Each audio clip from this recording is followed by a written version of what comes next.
حيث يروى التاريخ. ازيكم عاملين ايه؟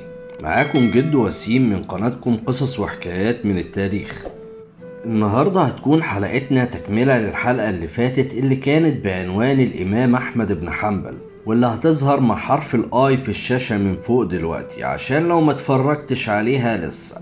قلنا في الحلقة اللي فاتت إن الإمام أحمد بن حنبل اتعرض لمصاعب ومحن كتير في حياته، ومن أشهر الصعوبات والمحن دي هي محنة خلق القرآن اللي ابتدت في عهد الخليفة المأمون اللي هو أبو العباس عبد الله بن هارون الرشيد، سابع خلفاء بني العباس، واللي كان بيحب المعتزلة جدا لأنه اتلمذ وهو صغير على إيد أبو الهذيل حمدان بن الهذيل العلاف اللي هو شيخ المعتزلة، وبتنسب ليه الفرقة الهذلية. وبالتالي فالخليفة المأمون كان بيقرب المعتزلة من مجلسه وبينفق عليهم وبيعين منهم وزراءه وحاشيته.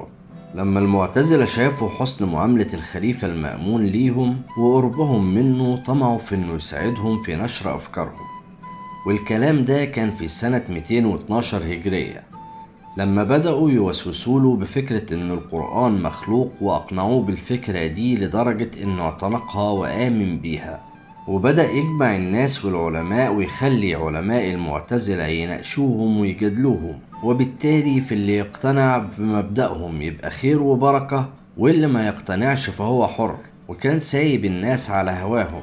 والكلام ده كان لحد سنة 218 هجريا لما بدأ يفرض الفكرة دي على الناس بالقوة. وبدأ الموضوع ده وهو في مدينة الرقة في شمال سوريا لما بعت للنائب بتاعه في بغداد إسحاق بن إبراهيم خطاب ملخصه انه يمتحن العلماء والمحدثين والشيوخ في موضوع خلق القرآن، واللي اجابته كانت تكون مختلفة لمعتقدات الخليفة يبقى غير موثوق في دينه، وبالتالي فلازم يتبعت للخليفة وهو مقيد بالسلاسل عشان يكون عبرة لغيره. العلماء طبعا عشان يهربوا من تعذيب الخليفة ليهم غيروا معتقداتهم ومبادئهم، وقالوا اللي الخليفة كان حابب يسمعه إلا 4 علماء هما: 1 الإمام أحمد بن حنبل، 2 محمد بن نوح الجندسبوري، 3 عبيد الله القواريري، 4 واحد اسمه سجادة.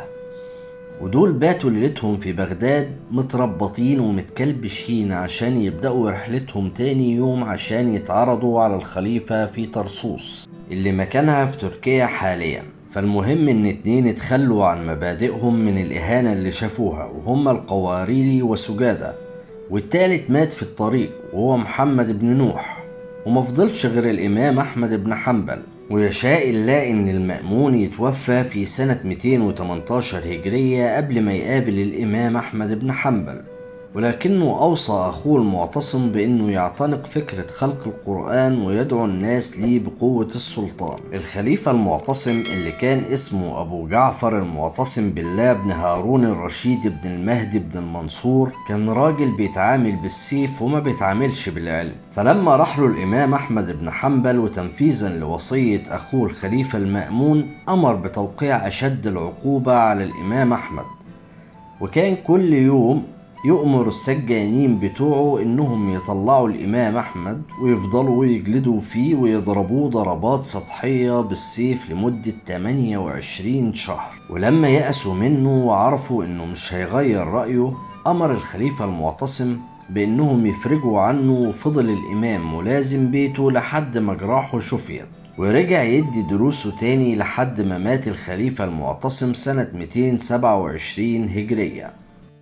لما تولى الخليفة الواثق الحكم واللي كان اسمه أبو جعفر هارون الثاني الواثق بالله بن محمد المعتصم بالله بن هارون الرشيد، عرف ان التعذيب اللي الخليفة المعتصم عذبه للإمام أحمد مخلهوش يغير رأيه، وكمان زود مكانته عند الناس وخلى الناس عندها سخط من اللي حصل للإمام. فأمر الإمام إنه ما يجتمعش بالناس ولا يديهم الدروس اللي كان متعود إنه يديها لهم، ولا يكون متواجد في مدينة الخليفة الواثق يكون فيها. واستمر الحال ده لمدة 5 سنين لحد ما مات الخليفة الواثق سنة 232 هجرية، وبعدها رجع الإمام يدي الدروس تاني ويصلي مع الناس. انتهت المحنة دي بتولي الخليفة المتوكل واللي كان اسمه أبو الفضل جعفر المتوكل على الله بن المعتصم بن هارون الرشيد الحكم سنة 232 هجرية، واللي كان بيتبع مذهب أهل السنة والجماعة، وبالتالي أنهى الخلاف العقائدي اللي افتعلوه المعتزلة، واللي قال فيه إبراهيم بن محمد التيمي قاضي البصرة: الخلفاء ثلاثة، أبو بكر الصديق قاتل أهل الردة حتى استجابوا له، وعمر بن عبد العزيز رد مظالم بني أمية، والمتوكل محى البدع وأظهر السنة. وابن الجوزي قال: أطفأ المتوكل نيران البدع وأوقد مصابيح السنة.